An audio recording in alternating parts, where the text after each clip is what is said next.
Thank you.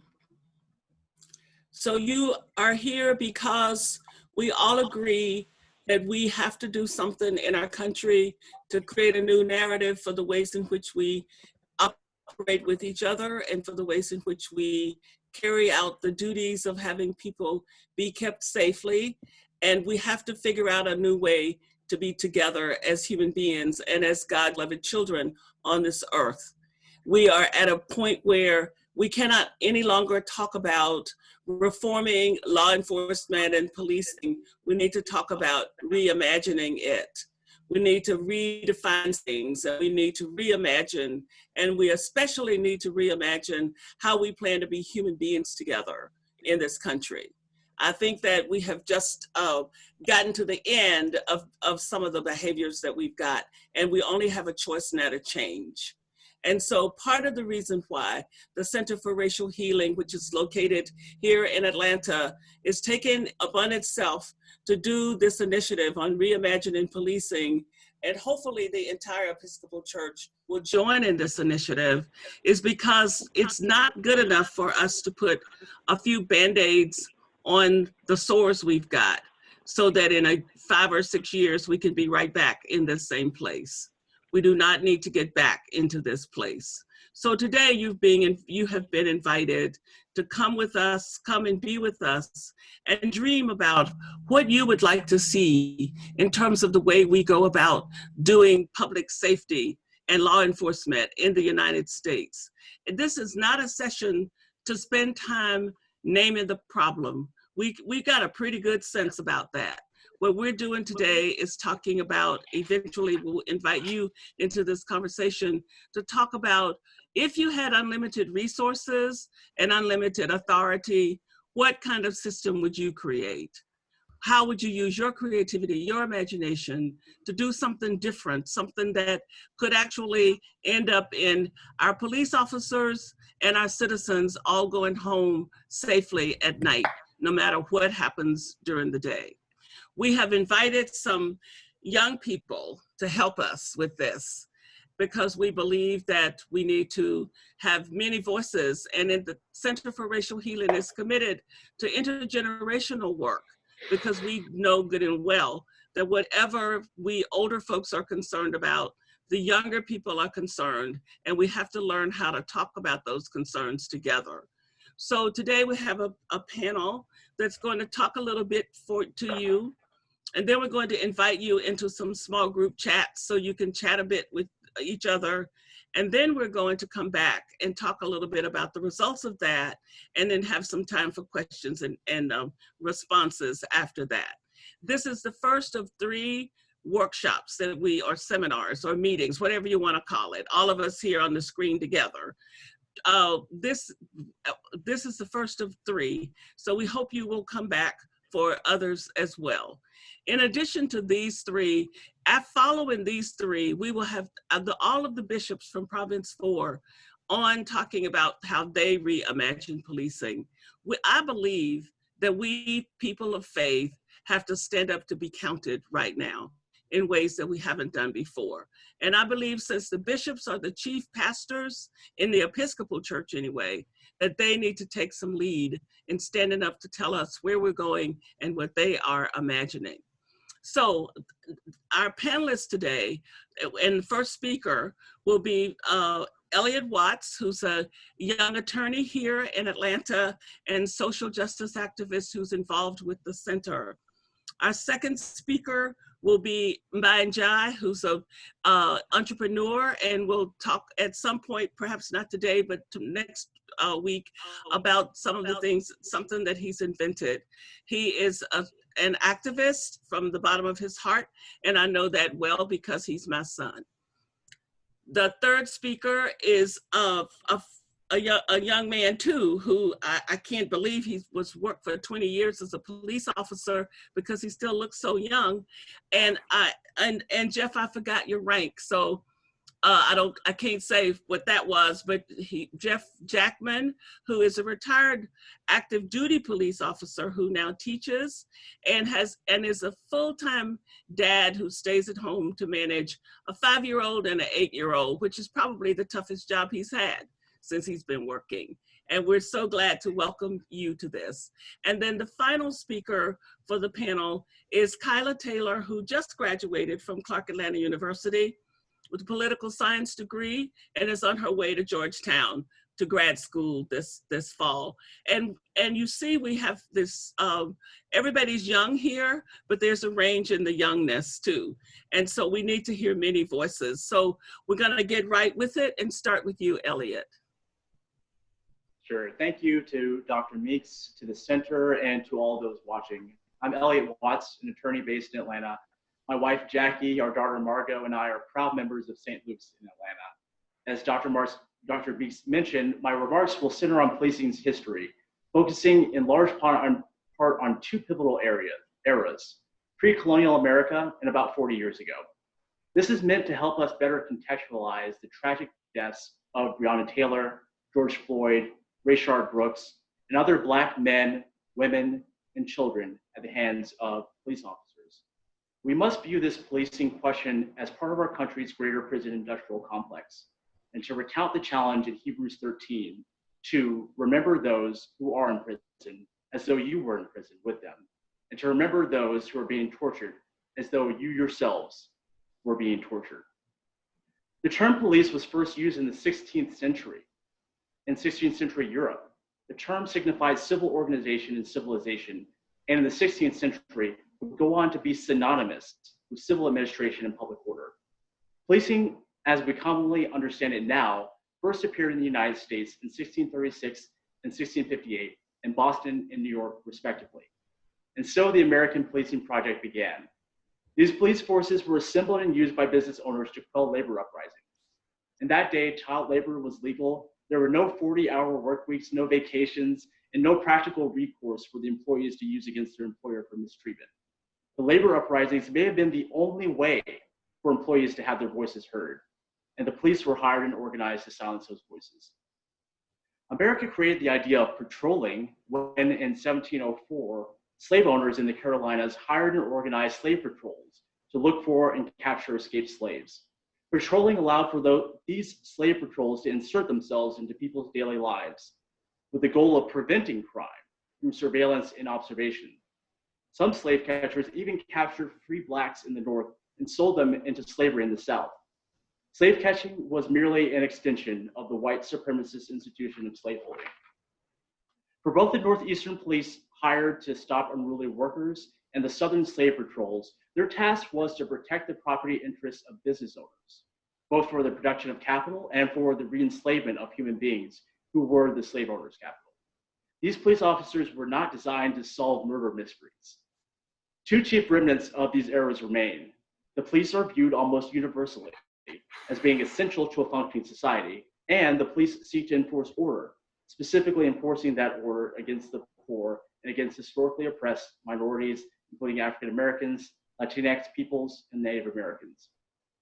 I invite us to pause for a moment and consider whether this is an order that we wish to continue to propagate, and for it to be propagated by the only governmental agency authorized to use lethal force against citizens, and that you as a citizen have no right to defend yourself against such force.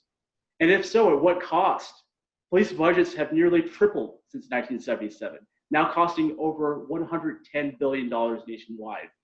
The city of Atlanta, for example, has proposed to spend another $200 million on policing, while also proposing to spend a fraction of that on parks and recreation, and an even smaller fraction of that on public defenders, all while the city has over 3,000 homeless persons and has the highest income inequality of any metropolitan area in the US. I grew up in Fayetteville, Georgia, a suburb about 30 miles south of Atlanta. There was no police presence there, no patrolling whatsoever in our subdivision or anywhere nearby.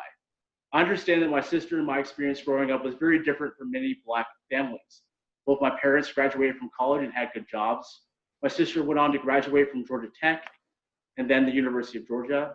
And I went on to graduate from Yale as a history major and later from Columbia Law.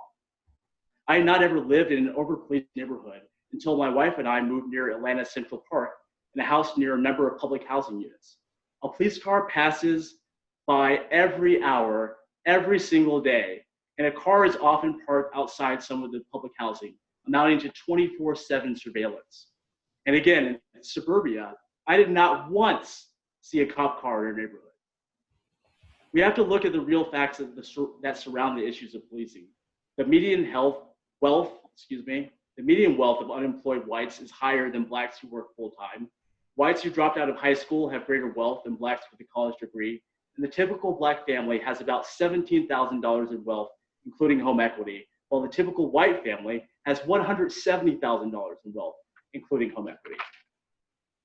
These problems have not gotten better in the last 4 years. This was around when the war on drugs began, and our country's president told us that government is the problem.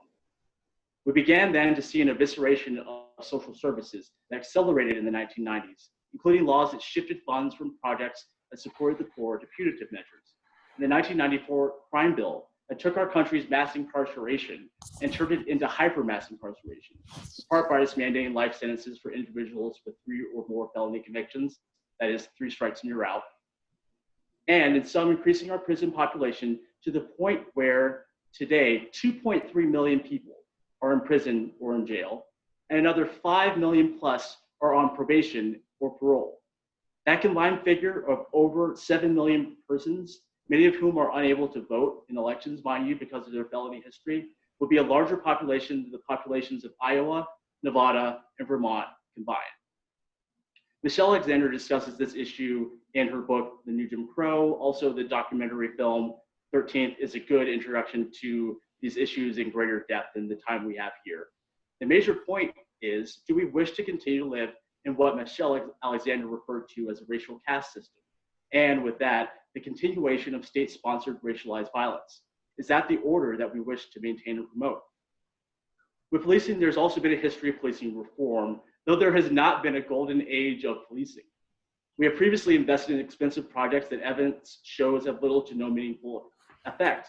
Increase in different training, increased diversity of officers, and body cameras, to name a few. None of those 3 reforms have necessarily made policing safer or had their intended effect. To take a case in point, the Minneapolis officers on the scene when George Floyd died were diverse, and their department offered mindfulness training. Importantly, none of these changes get to the heart of the police power.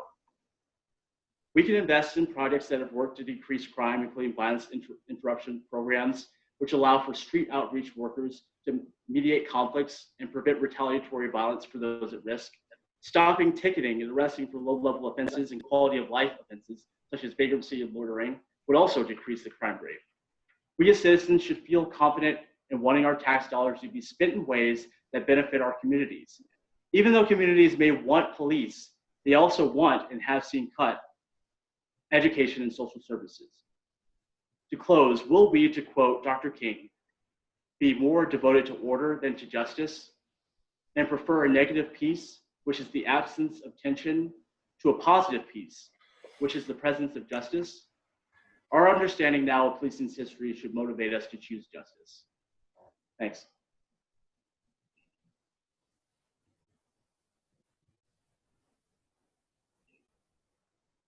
Hey, my name is Mbanjai. I'm the founder and CEO of Legal Equalizer, which is an app that we'll be releasing an update next week, but it's an app that's going to help people in interactions with law enforcement. Basically, what we're going to do is we're going to give you guys, with every interaction, a chance to have 5 witnesses at every police stop, where we've built Zoom within the app, where now when you get pulled over, every single time you're going to have 5 people at a live video that are going to be able to hear exactly why you got pulled over and for what reason. Now, the purpose that I'm here for is to explain to you guys, how to reimagine policing, but what we can do to make that change and the policies that affect policing. So the biggest mistake that we make when we discuss policing in America is we think about policing more as a federal thing, where policing is more of a local issue. So policing is one of those issues that is very, very, very much impacted at a local level and not as much as at a federal level. So when you think about the local level, Elliot touched on some of this. The first thing that we look at is there are over 18,000 police precincts in this country. That's up to over 6,000 from just about 4 years ago when there were about 12,000 in 2016. So once again, there's over 18,000 police precincts in this country. And each jurisdiction has different needs, different police, different personalities, different backgrounds. So when we say if you want to reimagine changing policing, it has to be at a local level. That's what we're discussing. So the first thing we're looking at is funding, which Elliot touched on partly. Most police departments, most cities, or most towns, they spend anywhere from 30% to 60% of their budget alone, their total budget, on policing. So once again, that's 30 to 60% of their total budget is on policing. So when you want to start looking at reimagining policing, that's where we're going to start there. It's looking at, hey, where are the funds that are tax dollars that we spend? Where are they going to? And how can we reallocate these funds to give us a better level of public safety? Now, the second issue at a local level that you guys can look at when it comes to policing is going to be the contracts that are between the police unions as well as your local, state, and federal governments. And that's why when you see a lot of like the leeway that we have for police officers right now, that's why police officers normally don't even get indicted. They get indicted less than 1% of the time for all shootings that they've done, less than 1%. And most of that is due to the police contracts that the unions have created between your local government and them that say police can basically do whatever they want to do and get away with it. So when you want to reimagine policing, that's the second thing you have to look at, is looking at the police contract, the union between there. Now, the third level of policing that we have to look at is the relationship between the police as well as the district attorneys that work there for you guys. That's where a lot of the frustration comes in. That's where you see a lot of the protests. Why does it take so long for a district attorney to indict a police officer when we've seen it on video? Once again, it's that relationship they have. District attorneys depend on local police for them to make their case most of the time. They work with police on a regular basis. So part of it is that work relationship that they don't want to ruin because they do want to keep their case numbers high. And the second part of it is also, once again, that contract that goes back within that police union as well. So who controls that? That's your city council as well as your mayor. So when we look at reimagining policing, it starts at a local level. Most people don't even know who all their city council members are. You'll know who your mayor is, you don't know what your mayor does. Most people don't know who their district attorney or their prosecutor is. You don't know the record of that. So reimagining policing is very much a local effort that now when you think about it that way, it means that you can actually have greater impact on that than you can on something else. And police unions, once again, are almost, and they're definitely in every single state, almost every single jurisdiction has a contract with these police unions. So those are the three things, but also the main thing to get around all these things that I'll focus on and end with this is the guys to register and vote. So you need to inform yourself about what the contracts between your local police unions as well as your local government looks like. Educate yourself on how much money that your actual local government is spending towards that policing budget. And if they can imagine that budget going somewhere else, such as Elliot mentioned, towards homelessness or towards education, towards mental services, things like that, where we can give police, hey, we can keep the cream of the crop for policing and give other people options of help without having to have somebody come there with a gun. And then third, once again, is know who your local prosecutors are and know your city council members and things like that and vote. And that's the way we can reimagine policing. It starts with a local level and it makes it real simple if you can break it down, those simple things like that for yourself. Thank you.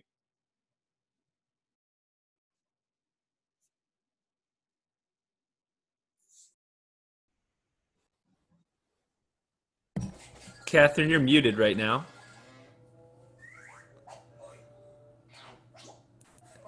You're still muted. Hold on. Let's see if we can get you unmuted, Catherine. There you go. Go ahead. You're good. Jeff, go ahead.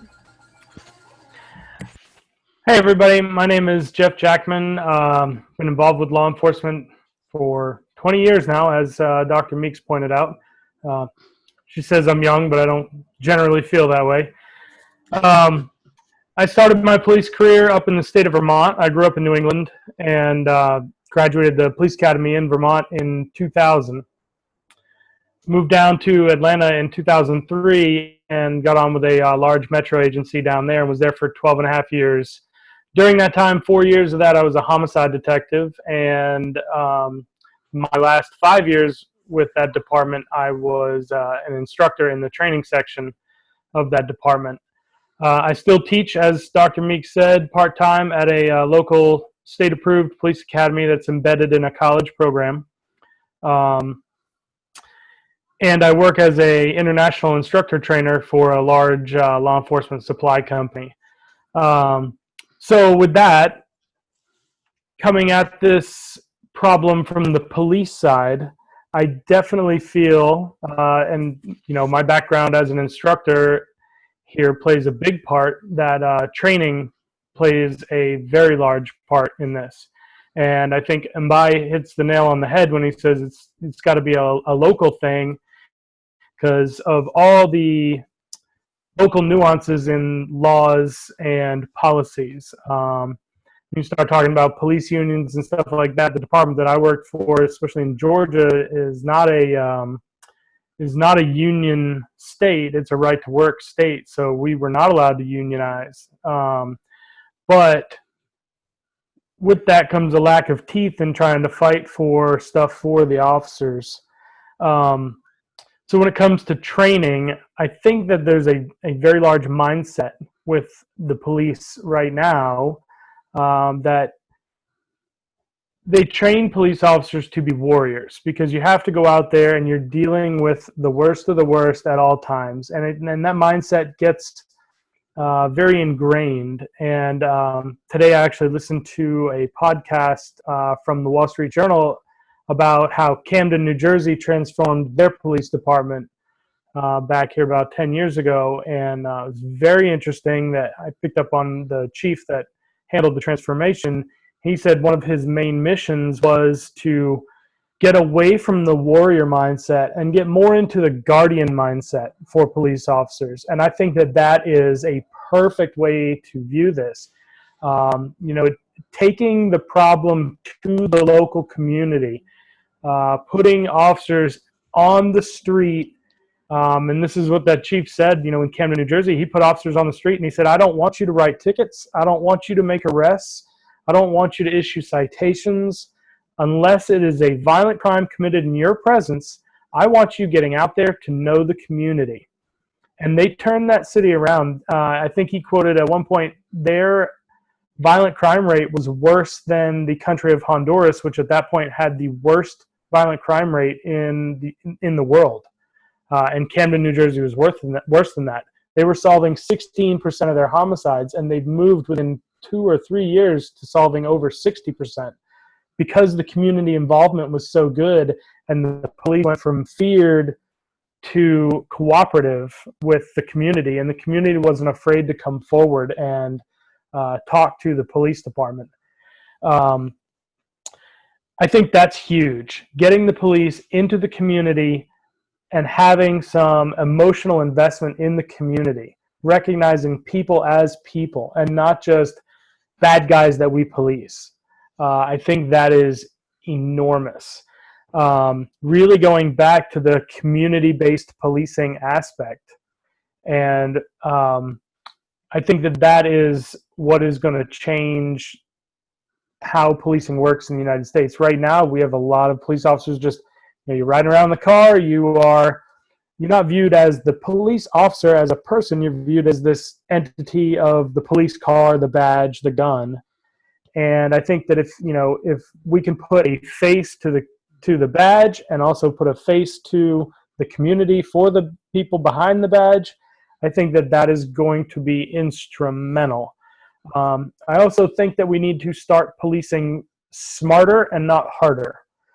I mean, Elon Musk put a car in space because he wanted to. You can't tell me that right now we can't find out about somebody that we need to find out about using all our computing prowess very quickly. It doesn't need to be the brute force approach any longer. I think we can come at policing in a much more cerebral way. And I think that coupled with the grassroots community involvement, where people are comfortable coming forward and saying, listen, this is not what I want my community to be like. Please help us fix it. I think that that's where we need to go. Thank you. Kyla? Okay. Hello, everyone. So basically, I really just kind of want to start by speaking on what my experience as Generation Z and going through everything that has been happening with police brutality. It's been very, very interesting, especially because I am a political scientist. And so studying politics and power and how things are transformed and that nature, it's been eye-opening, and it's also been a little horrific. Especially seeing some of my own classmates from Morehouse and Spelman drug out the car on national TV. So it's been very interesting, but me as an individual, I've really been working closely with people who are on the mayor's task force of implementing Obama's plan for police brutality and figuring out how we can make something that makes sense. But in regards to the panel today, I really want to help everyone on a policy level understand or help them filter through their dream. So the local level of police brutality is important. We do understand that the mayor hires the chief of police. And so when you're fighting against police brutality, you fight towards the mayor rather than the chief of police because they are the ones who hire them. But it's also important to understand that the state and federal level also play a part in police brutality. The local government isn't constitutionally bound. So the states decide that they're going to have a local government, and the local government is going to police those areas. So we can't forget that there has been multiple federal policies like stop and frisk and different things that have affected the police departments directly. So if they can affect them in that manner, then they are able to make change towards police brutality. Also, Section 5 of the 14th Amendment states that the legislative branch is supposed to ensure that the 14th Amendment is carried out through policy. And the 14th Amendment states that people should not be deprived the right of life without due process. So if the legislative branch is supposed to enforce the 14th Amendment, then it is being questioned if Congress has the right to effectively create a policy to end police brutality. So what we must do is ensure that our state officials and our federal officials are doing what their jobs in creating those policies and being on the ground to see what's going on and how they can fix it, because you can't fix something and you're not there. You can't fix it from watching the news or what you hear on the radio. You have to be there to see what's happening and then create your policies to affect change. And so one of the biggest questions that have been asked to me thus far is, why aren't cops being held accountable? And the only answer that I am able to give at the moment is that qualitative immunity has really gotten a lot of police officers from being prosecuted for police brutality or overusing their power. And so with qualitative immunity, it basically says that people who work under the Constitution are able to, who violate the Constitution, technically prosecuted or charged unless they have violated a law that's clearly established. And then it comes into the question of what is a clearly established law. Because if the 14th Amendment says that you can't deprive someone from life without due process, yet you're killing people on the streets, then it's like you're clearly violating an established law. So when everyone is in their breakout rooms and they're thinking about what is the ideal police system for me, what would I like to see come out of my local police department, I think that we should think about the fact that police departments are supposed to provide customer service towards us, the citizens, as taxpayers, as citizens. They are supposed to provide customer service. As well as I also would like to say that while we are thinking and dreaming about what our ideal police system looks like, we also need to think about how, moving forward from these talks that we're having every week, how are we going to put these things in place? How are we going to begin to advocate on our ideas, advocate on the things that we would like to see? And within those things, be very conscious of who you are around, what is being said, and also be conscious of making sure that we are including women in the conversation when we're speaking on police brutality and Black Lives Matter, because women are also out here protesting and being killed and things like that. So just holistically remember that the federal, state, and local governments are able to make change towards the police departments. Would it take a lot for the federal government to pass something for everyone? Yes. But in my opinion, that is the only way that it will happen. There are a lot of rural areas for police departments that may not be as open to making changes to the system that they have right now. They might think that the system that they have works, when in reality, for everyone across America, it doesn't work. So just think about things on a federal, state, and local basis, and just be open and conscious. Thank you, Kyla. Mm-hmm. All right. Easton.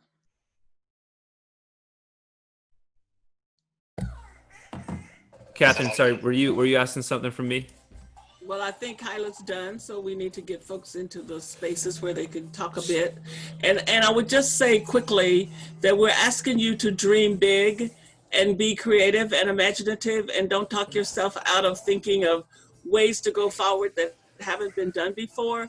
I also want to caution you about thinking that this is a simplistic thing, and if we just do one thing, that'll fix it, because it's not a one thing that's gonna fix it issue. It's a bigger issue than that. So please think in terms of the complexity and come up with the best ideas you can think of. And we would like to have somebody in those rooms tell us some of the things that you have come up with when we come back together.